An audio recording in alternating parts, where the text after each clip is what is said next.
Shalom, sahabat YKB yang Tuhan Allah kasihi. Puji Tuhan atas anugerahnya kita dapat bertemu. Saya Luther Tarlim Samara, pendeta GKI Zainal Sakse Kota Sukabumi.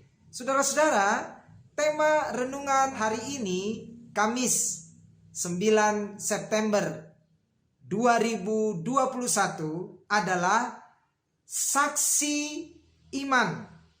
Itu berdasarkan dari Perjanjian Baru surat Ibrani pasal 11 ayat 17 sampai 22. Saya akan membacakannya untuk kita semua.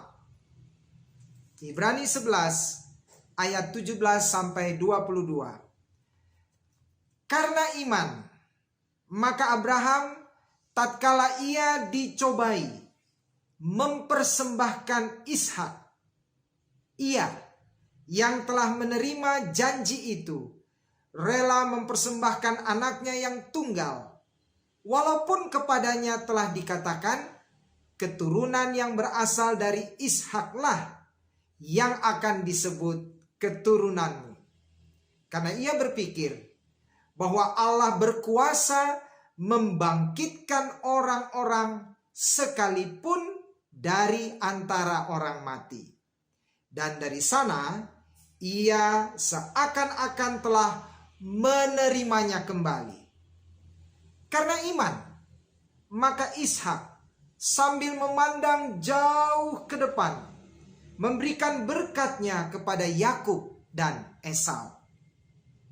Karena iman, maka Yakub ketika hampir waktunya akan mati, memberkati kedua anak Yusuf, lalu menyembah sambil bersandar kepada tongkatnya. Karena iman, maka Yusuf menjelang matinya memberitakan tentang keluarnya orang-orang Israel dan memberi pesan tentang tulang belulangnya.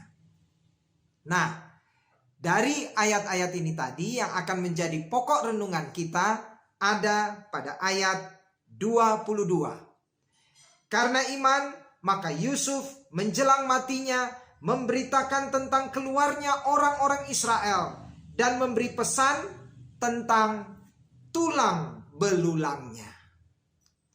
Saudara-saudara yang Allah kasihi, saya yakin kita semua sudah mengenal tokoh Alkitab dalam Perjanjian Lama yang bernama Yusuf. Ia adalah anak Bapak Yakub bin Ishak bin Abraham. Yusuf memiliki 11 orang saudara. Ia adalah anak kesayangan ayahnya dibandingkan dengan saudara-saudaranya yang lain. Ia pernah mendapat visi dari Tuhan bahwa suatu hari kelak ia akan menjadi pemimpin keluarga, bahkan pemimpin bangsa Israel. Hal itu memang akhirnya benar terjadi. Ialah yang menjadi pemimpin bangsa Israel di negeri Mesir. Akhirnya, karena usianya yang lanjut, Yusuf pun meninggal dunia. Namun, ada hal istimewa sebelum ia mati. Alkitab mencatat, karena iman, maka Yusuf menjelang matinya memberitakan tentang keluarnya orang-orang Israel dan memberi pesan tentang tulang belulangnya. Baik Yusuf maupun ayahnya Yakub, kakeknya Ishak dan kakek buyutnya Abraham disebut sebagai saksi-saksi iman. Saksi iman adalah orang-orang yang karena sikap percayanya kepada Allah memberikan kepada kita teladan bagaimana iman itu dinyatakan dalam kehidupan sehari-hari selama kita masih hidup. Dengan 4 contoh teladan saksi iman tadi, penulis surat Ibrani hendak menyatakan bahwa mereka mati tanpa mengalami pemenuhan janji yang diberikan Allah kepada mereka, yaitu janji tentang pemberian tanah perjanjian, tanah Kanaan, dan janji tentang kebesaran bangsa Israel. Ishak tetap saja sebagai seorang pengembara. Yakub menjadi seorang asing di Mesir. Yusuf memang dapat meraih kebesaran hidup, tetapi kebesaran sebagai seorang asing di tanah yang asing. Namun iman mereka tidak pernah ragu-ragu bahwa janji Tuhan itu pasti akan menjadi kenyataan.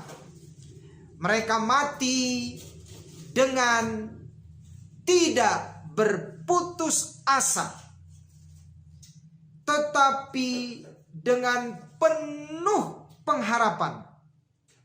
Iman mereka telah menaklukkan rasa takut akan maut.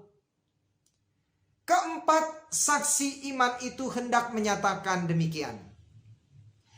Janji Tuhan Allah itu benar, karena Ia tidak pernah melanggar janji-janjinya sendiri.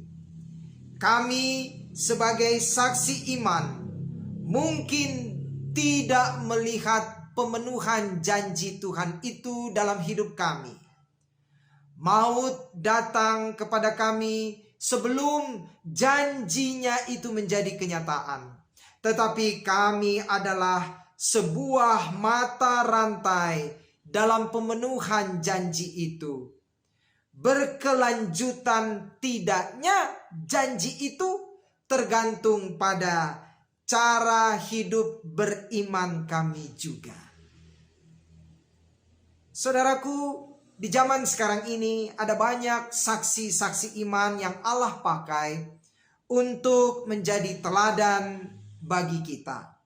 Kita bisa sebutkan namanya antara lain Bunda Teresa yang melayani orang-orang miskin di India.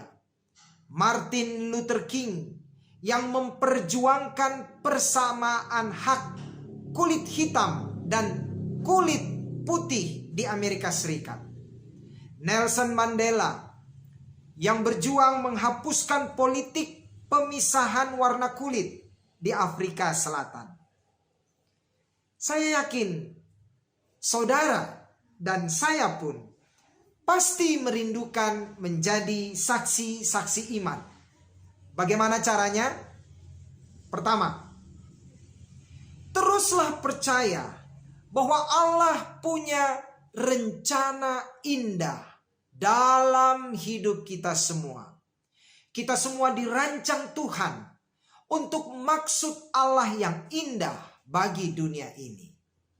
Yang kedua, senantiasa bersedia menjadi alat di tangan Tuhan untuk menyatakan kasih dan keselamatan Tuhan bagi sesama dan dunia ini.